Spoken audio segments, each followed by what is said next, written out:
فرماتے ہیں کہ ایک آدمی کا واقعہ ہے کہ اس کو اللہ نے علم دیا تھا، اب اس میں اختلاف ہے کہ وہ بندہ کون تھا۔ بعض لوگوں نے کہا ہے کہ وہ بلعم ابن باعورہ ایک شخص تھا، بڑا عابد تھا، بڑا زاہد تھا، اور اس کے پاس اللہ کی شان ہے کہ اس میں اعظم بھی تھا۔ اللہ کی مرضی اللہ جس کو عطا فرما دے۔ اور اس میں اعظم کا کیا معنی ہے کہ اللہ کے نام میں سے ایسا نام جس کے ساتھ دعا مانگی جائے تو فوراً کام ہو جاتا ہے۔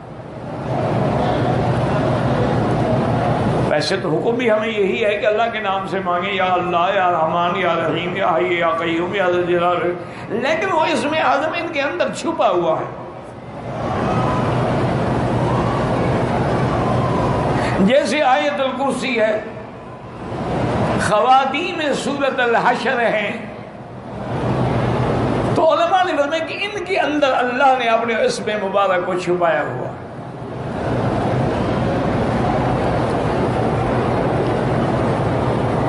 یہ اسی اسم اعظم کی برکت تھی نا کہ جب سلیمان علیہ السلام نے فرمایا کہ ایکم یاتینی بعرشہا، کون اس کا تخت لے کے آئے گا اس کے آنے سے پہلے، تو جن نے کہا کہ میں لے آؤں گا اتنی دیر میں جتنی دیر آپ کی مجلس ہوتی ہے۔ اب نے نہیں، مجھے اور جلدی چاہیے۔ قال الذی عندہ علم من الکتاب، انہوں نے کہا انا آتیک بہ قبل ان یرتد الیک طرفک، حضرت سلیمان آپ آگے بند کریں، کھولیں گے تو میں لے آؤں گا۔ کھولا، تخت آ گیا۔ تو یہ اسم اعظم۔ اچھا، اسی طرح یہ مسئلہ بھی سمجھنے، اکثر ہم اخبار میں پڑھتے رہتے ہیں، اخباروں میں بھی، رسالوں میں بھی، اب تو خیر ٹی وی کا دور آ گیا، اب تو اخبار ہم غریب لوگ پڑھتے ہیں، تو اس میں اعلان ہوتا ہے کہ فلاں اسم بابا اسم اعظم کے وہ جاننے والے ہیں، اتنا فیس دیں اور دعا کریں۔ بڑا بدبخت ہے، اسم اعظم ہے اور فیس مانگتا ہے لوگوں سے۔ اچھا اسم اعظم ہے اس کے پاس، یہ جھوٹ ہوتا ہے۔ اور باقی چیز جو ہے نا، اصل بات یہ ہے کہ علماء نے بعض اسماء کو جمع کیا ہے، جیسے یا اللہ، یا رحمان، یا رحیم، یا حی، یا قیوم، یا ذی الجلال والاکرام، یا الہی، الہنا، الہ کل شیء، لا الہ الا انت۔ انہوں نے کہا اسی میں ہے اس میں آج۔ لیکن ایک بات یاد رکھیں کہ اللہ کے اسماء میں میرا ایمان ہے کہ اسم اعظم ہے۔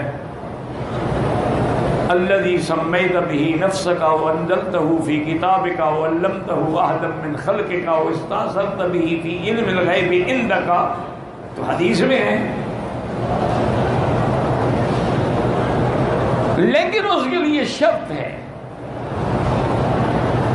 جیسے ایک اللہ والے کو کسی نے بڑا تنگ کیا کہ اسم اعظم سکھائیں، تو مجبور ہو گئے، حضرت اس کو لے گئے، اور این دریا چڑھا ہوا تھا، اور دریا میں پورا جوش تھا، اور موسم بھی بڑا ٹھنڈا تھا۔ تو حضرت نے فرمایا کہ بیٹا بات سنو، اس دریا میں جاؤ، اس کنارے پہ ایک درخت ہے، اس کا ایک پتا توڑ کے لے آؤ، اگر تم مر گئے تو الحمدللہ، آ گئے تو میں تمہیں اسم اعظم سکھاؤں گا۔ مر گیا تو جان چھوٹی۔ وہ تو عاشق تھا پکا، انہوں نے کہا حضرت بھی جاتا ہوں، بس جناب لگائی چھلانگ اور گیا دریا میں۔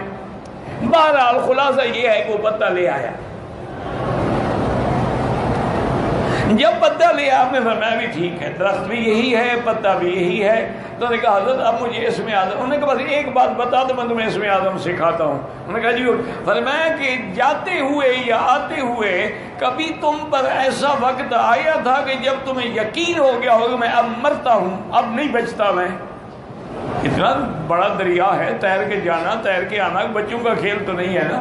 تو ایسی کوئی گھڑی آئی، انہوں نے کہا حضرت واپس جب میں آ رہا تھا نا تو ابھی تقریباً چوتھا حصہ دریا باقی تھا کہ میرے سارے اعضاء شل ہو گئے، ہاتھ ہلانا مشکل ہو گیا، ٹانگیں ہلانا مشکل ہو گیا، مجھے 100% یقین ہو گیا کہ میں ابھی ڈوب کے مر جاؤں گا۔ میں نے کہا اس وقت تم نے کیا کہا؟ میں نے کہا تھا یا اللہ، فرمایا یہی اسم اعظم تو ہے۔ شریف آدمی کیا سیکھتے ہو؟ یہی اسم اعظم تھا جس نے تمہیں کنارے لگا دیا. لیکن کہو ایسے جیسے اب تم نے دریا میں پکارا تھا کہ اضطرار ہو، آدمی پریشان ہو، بے قرار ہو اور خالص رو کے اللہ کے آگے فریاد کرے، پھر وہی اسم اعظم بن جاتا.